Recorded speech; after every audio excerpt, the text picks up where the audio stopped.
Good morning. We journey today through chapters 17 and 18 of 2nd Chronicles. King Asa has just died, and his son Jehoshaphat takes over as king. And it says he strengthens himself against Israel. And reading this, it just kind of always is strange to me that these kings of Judah are strengthening themselves against Israel, fighting against Israel. But it's that reminder of the division, northern kingdom, southern kingdom. And so Jehoshaphat rules fairly, follows God, at least in the beginning, for the most part. We're going to have 4 chapters that deal primarily with Jehoshaphat here. And like verse 6 says, his heart was courageous in the ways of the Lord, and he removed the high places and the sacred poles from Judah. There are 2 other places that say that he did not remove the sacred poles, from the high places. And the sacred poles were some a kind of an altar or a place of worship of a false god. And it was, so when the kings who were faithful to God and followed God removed some of these places of idol worship, like these poles should have been taken down. And here it says that he did remove those, but in 2 Kings, it doesn't say that. So there's a little bit of not quite the same telling of the stories here. And then most of the rest of this chapter, from 7 through the end of it, this is the only place in the Bible that this is really mentioned. But how many other things in the Bible are only mentioned one time? I've been told by different people, seminary professors and other pastors, that, if you read it 2 or 3 times, if God says it 2 or 3 times, well, it means pay attention. Well, these are the words of the Lord. God's words for us that way. But so as we read this section of like 7, 8, and 9, it says that he sent his officials to teach in the cities of Judah. And when he sent them to teach, he sent, his officials, plus some Levites, the priests, plus the book of the law, or copies of the book of the law, scrolls that way, so that he was having these people then teach about God and about Moses and about the 10 Commandments and about everything that God wanted his people, Israel, or Judah now in this instance, because Israel referred to the northern kingdom. But he made sure that the people knew who God is and why they worshiped God. And, verse 9 says they taught in Judah, having the book of the law of the Lord with them. And they went through all of the cities in Judah. Excuse me. And I think about that, excuse me, as I know right now that there are, it's summertime. School is out in most areas anyway, especially here in North Dakota. Minnesota's got a few days left, but a lot of places in North Dakota now we have Vacation Bible School. Our churches are having school for the children other than just Sunday school, but it's, Vacation Bible School. I remember going with to the Lutheran church, and then the following week we went over to the Evangelical Free Church because we were invited there. And Vacation Bible School, where we were learning the stories of God, the stories of, Daniel in the lion's den, and Shadrach, Meshach, and Abednego. And we learned so many different things in school, of church school, Sunday school, and Bible school, that were, they still stick with me today, And so Jehoshaphat saw as a king to teach the people about God. It wasn't enough for him to know God and to follow God, but he wanted the people to know God. And this was what God had originally wanted as well, that the people would all know him. He says, I will write we haven't gotten to Jeremiah yet, but I will write my word upon your heart, and you will know me. No one will have to teach you. And, Jeremiah 31 to 34 is, I'm going to make a new covenant with you. But it's, King Jehoshaphat saw that it was beneficial for all of the people to know. So he sent people to teach. And then verses 10 through the end of this chapter again, this is, again, not told anyplace else, but it's some interesting stuff. It says, the fear of the Lord fell upon the other areas, the other kings, the other nations. I mean, Jehoshaphat had an army of like over 1 million men, and it just, I mean, you think about, that's a tremendous number of people, to have in his army. And rightfully, the other countries would not want to come up against that.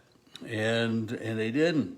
But what happened, is he, in the rest of this chapter, people served him and served in his army, and and the country was at peace.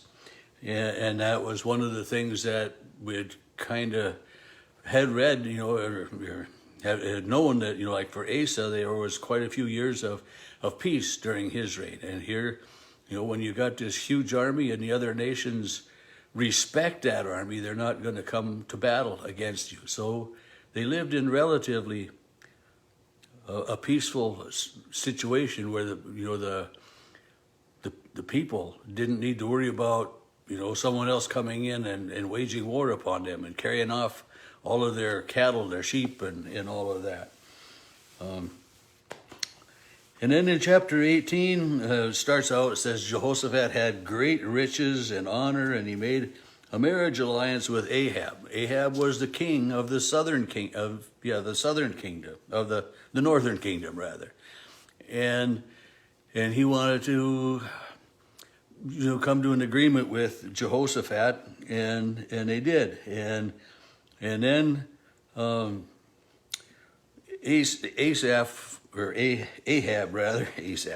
Ahab wants to go to war against this other country.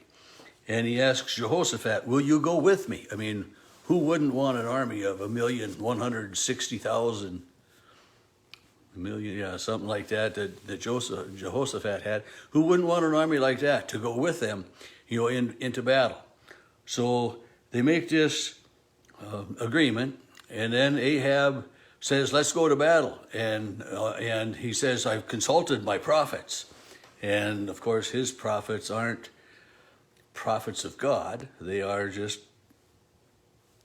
prophets. Who knows? I mean, they're just saying what they want. They're saying what the king wants them to say, basically. They're the king's prophets. And they say, yeah, go to battle, he says. Yeah, you'll have success, and then Jehoshaphat says, well, isn't there a prophet of God? Well, yeah, there's this guy, but he always prophesies against me, Ahab says. He says, I don't want to listen to that guy, But they call him, and it's Micaiah. And he said, Ahab says, I hate him. And I mean, hate is a strong word, and I was reminded of that during a sermon one time that I used that word. And hate is really a strong word. Dislike is not quite so bad, but hate is pretty bad. But, so this king hated this prophet because the prophet didn't say what the king wanted him to say. The prophet said what the Lord had revealed to him. And so this prophet comes, and in verse 11, all the other prophets were prophesying, go up to Ramoth and have triumph. The Lord will give it into the hand of the king. And then the one who sent to Micaiah says, look, the word of the prophet with one accord are favorable. Let your word be like theirs. So this guy is telling this prophet, don't disagree. Just go along with the flow and speak favorably. But Micaiah says, whatever the Lord, as the Lord lives, whatever my God says, I will speak. So Micaiah is saying, just because everybody is jumping off a cliff doesn't mean it's the right thing to do. You don't follow the crowd just because the crowd is doing it. Because if the crowd is wrong, you're going to be wrong too. And that's the way it is. And that's so much of what goes on in the world today. When Micaiah came to the king answered, and Micaiah just said, to him, he asked Micaiah, shall we go to battle or shall I refrain? Oh, go up in triumph, Micaiah says. They will be given into your hand. But the king doesn't trust it. He says, how many times must I make you swear to tell me nothing but the truth? And then Micaiah says, I saw all of Israel scattered on the mountains, like sheep without a shepherd. And the Lord said, they have no master. Let each one go in peace. And then Ahab says, see, didn't I tell you that he would not prophesy anything favorably about me, but only disaster? And so the prophecy of Micaiah was against Ahab. But Ahab and Jehoshaphat go to battle anyway.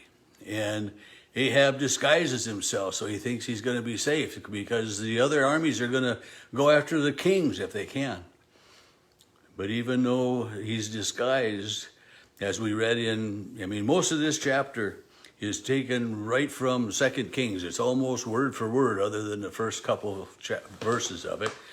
But Ahab dies in battle because he's struck a random archer, shoots an arrow and it hits Ahab, and Ahab dies. And so even when Micaiah had pretty much kind of gone along with and said what the king wanted to hear, in a way, the warning was there that you're not going to be successful. But the king went anyway. And so Micaiah was faithful to God in his prophecy and all those things that way. But it's just, so much of the time we hear what we want to hear and we ignore what we don't want to hear. And we learn lessons from the Bible right here that, pay attention.